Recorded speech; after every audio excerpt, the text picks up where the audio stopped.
Kristus telah mati di kayu salib, dan mereka yang ada di dalam Kristus juga telah mati. Tidak perlu bagi kita untuk mencari cara untuk mematikan diri, karena di dalam Kristus kita semua sudah mati. Seorang perwira militer menceritakan bahwa bila ada tentara yang melarikan diri dari pertempuran, orang itu akan dihukum berat.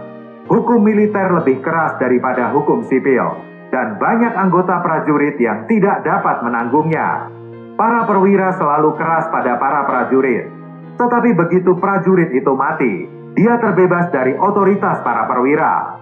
Seorang perwira dapat bertindak keras pada prajuritnya, tetapi setelah prajurit itu mati, perwira itu tidak lagi dapat berbuat apa-apa. Sebelum berada di dalam Kristus, dosa ada mendominasi kita. Melalui dosa, iblis sering mengganggu dan menguasai kita. Tetapi begitu mati di dalam Kristus, kita terbebas dari dominasi iblis. Ini merupakan cara Tuhan menangani masalah kita dari sisi negatif. Setelah Adam jatuh, semua orang menjadi berdosa sejak lahir, karena semua orang ada di dalam Adam. Adam adalah kepala dari ras manusia lama, sedangkan Kristus adalah kepala dari ras manusia baru. Allah menyelamatkan kita dari dosa dengan menunjuk seorang kepala yang baru, yaitu Kristus. Manusia akan selalu ada di dalam Adam atau di dalam Kristus. Bila tidak ada di dalam Kristus, orang itu pasti ada di dalam Adam. Kita meninggalkan Adam dan masuk ke dalam Kristus melalui kematian Kristus. Kebangkitan Kristus adalah awal dari segalanya dalam ciptaan baru. Kematian Kristus menangani hal-hal negatif, mengakhiri segala sesuatu dalam ciptaan lama. Kebangkitan Kristus merupakan hal yang positif. Melalui kebangkitan ini kita menerima hayat yang baru. Kita terbebas dari dosa dan dimampukan untuk melayani Allah. Ketika Kristus bangkit, mereka yang mati di dalam Dia juga dibangkitkan. Di mata Tuhan mereka menjadi manusia baru melalui hayat baru yang mereka terima. 1 Petrus pasal 1 ayat 3 menuliskan hal yang sangat menakjubkan. Terpujilah Allah dan Bapa Tuhan kita Yesus Kristus, yang karena rahmat-Nya yang besar, telah melahirkan kita kembali oleh kebangkitan Yesus Kristus dari antara orang mati, kepada suatu hidup yang penuh pengharapan. Petrus mengatakan bahwa kita telah dilahirkan kembali melalui kebangkitan Yesus Kristus dari antara orang mati. Dengan kata lain, bila Kristus tidak dibangkitkan, kita tidak akan dilahirkan kembali. Kelahiran kembali ini membawa hayat Kristus ke dalam kita. Syukur pada Tuhan, karena Dia telah mati dan bangkit kembali. Dengan demikian, Dia dapat memberikan hayat-Nya kepada kita. Tuhan berfirman bahwa jikalau biji gandum tidak jatuh ke dalam tanah dan mati, ia tetap satu biji saja. Tetapi jika ia mati, ia akan menghasilkan banyak buah. Ayat 33 menunjukkan dengan jelas bahwa kematian biji gandum di sini mengacu pada kematian Kristus. Sebutir biji gandum bukanlah sebutir pasir. Biji gandum memiliki hayat, sedangkan pasir tidak. Bila biji gandum tidak jatuh ke tanah dan mati, dia akan tetap menjadi satu biji. Tuhan Yesus seperti biji gandum yang jatuh ke Bethlehem dan mati di Golgota. Kemudian di dalam kebangkitan Dia melahirkan kita kembali, memberikan hayat yang sama dengan hayat-Nya. Allah mengasihi anaknya yang tunggal, tetapi Allah ingin memiliki banyak putra.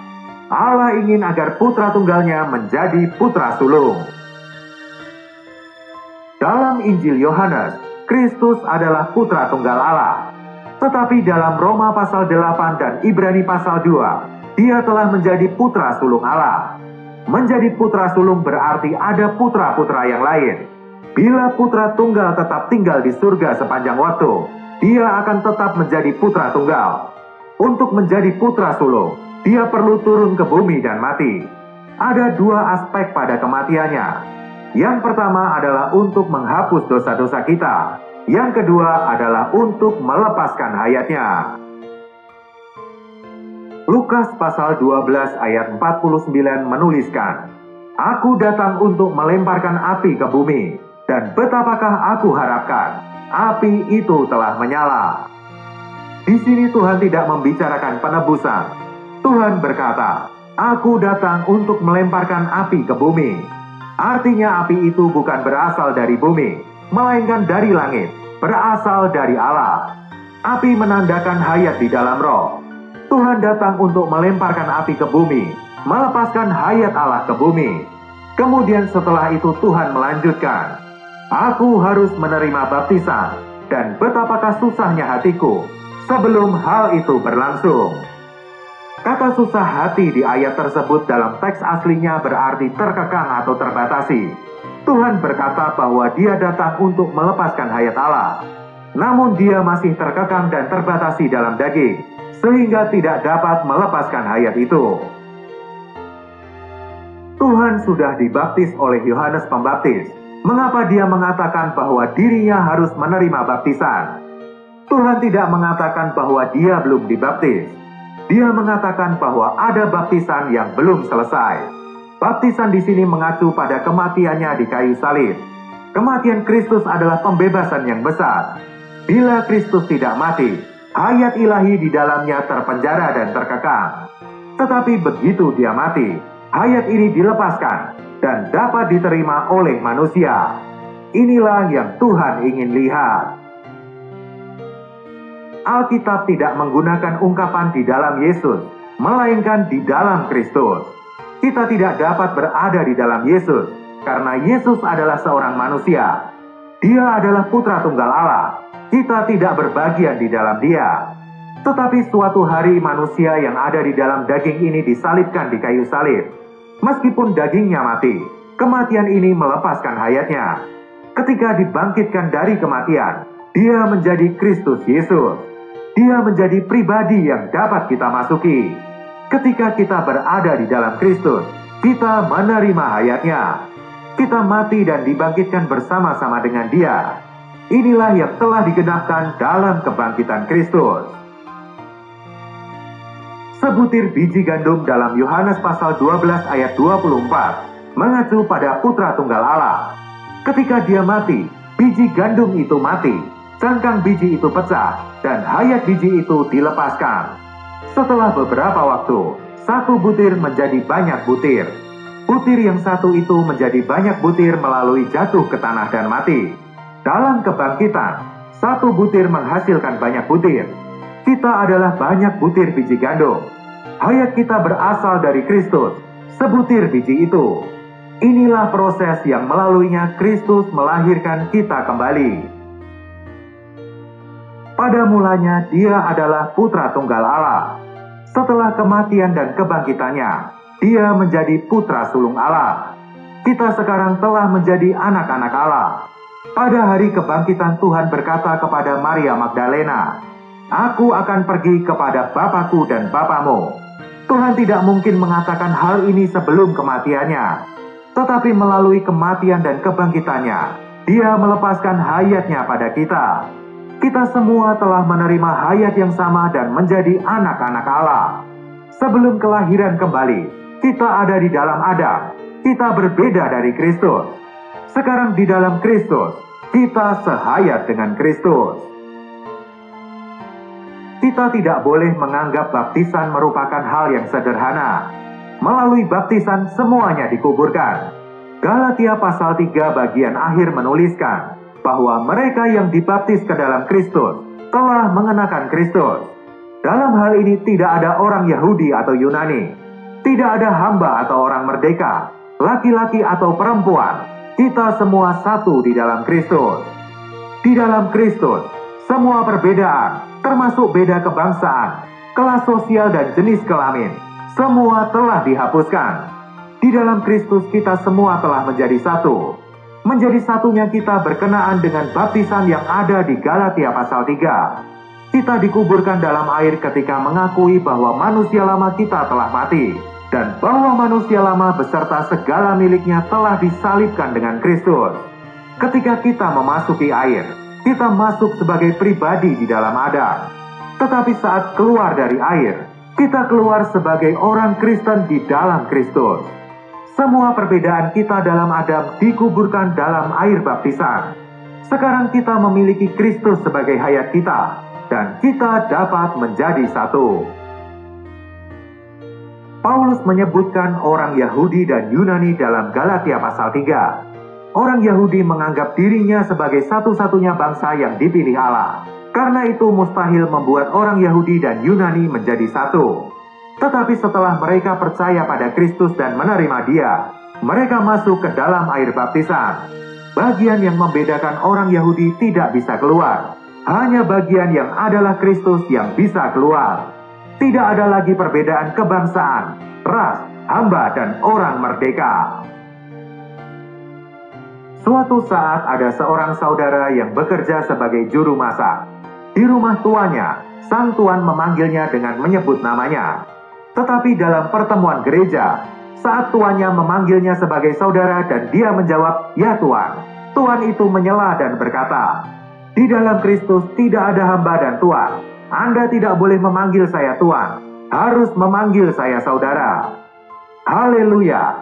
Melalui kematian kita telah dibebaskan dari Adam, dan melalui kebangkitan kita telah masuk ke dalam Kristus. Kita semua telah menjadi satu di dalam Kristus. Di dalam Kristus kita semua adalah anak-anak dan saudara yang terkasih. Di dalam Kristus juga tidak ada perbedaan antara laki-laki dan perempuan. Alkitab hanya membicarakan tentang putra-putra Allah. Melalui putra tunggal, kita semua telah menjadi putra Allah. Di dalam daging mungkin kita adalah seorang wanita, tetapi kita telah menerima hayat putra Allah. Memang 2 Korintus pasal 6 ayat 18 menuliskan bahwa kita adalah anak-anak laki-laki dan anak-anak perempuan Allah. Tetapi hal ini tidak membicarakan hubungan kita di dalam Kristus. Oleh karena itu, tidak ada kontradiksi antara bagian itu dengan Galatia pasal 3. Kita semua adalah putra-putra Allah di dalam Kristus. Ini adalah fakta yang mulia. Sikap kita yang seharusnya ada tercatat dalam Roma pasal 6 ayat 11. Demikianlah hendaknya kamu memandangnya, bahwa kamu telah mati bagi dosa, tetapi kamu hidup bagi Allah dalam Kristus Yesus. Bila kata dalam Kristus Yesus diambil dari ayat ini, tidak ada lagi iman Kristen. Mati dan hidup yang kita bicarakan di sini ada di dalam Kristus. Bila kita tidak ada di dalam Kristus, kita tidak akan dapat memandang diri kita mati, dan kita tidak bisa mati. Kita mati di dalam Kristus, bukan di dalam diri kita sendiri. Kita harus berkata pada Tuhan, "Di dalam diriku aku masih belum mati. Aku masih hidup dan berbuat dosa. Tetapi syukur padamu, karena Engkau telah berkata bahwa aku mati di dalam Kristus. Aku percaya bahwa aku telah mati di dalam Kristus." Ini adalah iman. Kematian datang karena iman, bukan karena perbuatan. Kita tidak seharusnya berusaha mati ketika pencobaan datang. Kematian kita di dalam Kristus bukan sesuatu yang akan terjadi. Kematian kita di dalam Kristus adalah fakta yang telah digenapkan. Di sisi negatif, kita harus memandang diri kita mati terhadap dosa. Di sisi positif, kita harus memandang bahwa kita hidup bagi Allah dalam Kristus Yesus. Pertama, kita mati di dalam Kristus. Kemudian kita dihidupkan di dalam Kristus. Ketika dihidupkan, kita menghasilkan buah roh yang merupakan berbagai kebajikan. Kita tidak dapat memperhidupkan kebajikan-kebajikan ini sendiri. Bila kita hidup oleh hayat Tuhan, secara spontan kita akan mengalahkan dosa dan menghasilkan buah-buah roh. Ketika pencobaan datang, dan iblis berkata bahwa kita masih hidup dalam diri kita sendiri, kita harus mengatakan kepadanya bahwa kita tidak lagi berada di dalam diri sendiri. Kita ada di dalam Kristus, dan kita hidup bagi Allah dalam Kristus Yesus. Kita menang saat ada di dalam Kristus. Kemenangan hanya dapat ditemukan di dalam Kristus. Kereta listrik hanya dapat bergerak saat bersentuhan dengan listrik. Demikian juga prinsip dalam hidup kita. Selama kita terhubung dengan Kristus, semua kekayaan Kristus akan terus tersalurkan kepada kita. Kematian adalah sebuah pengakhiran. Ada di sisi negatif. Hal itu mengakhiri hayat Adam dan mengubur segala yang ada dalam ciptaan lama. Kebangkitan adalah awal dari hidup yang baru. Hal ini memulai hidup baru kita di dalam Kristus. Ada di sisi positif. Dalam kebangkitan Kristus, kita menerima hayatnya. Baik kematian atau kebangkitan ada di dalam Kristus. Semuanya ada di dalam Kristus. Tuhan memberkati.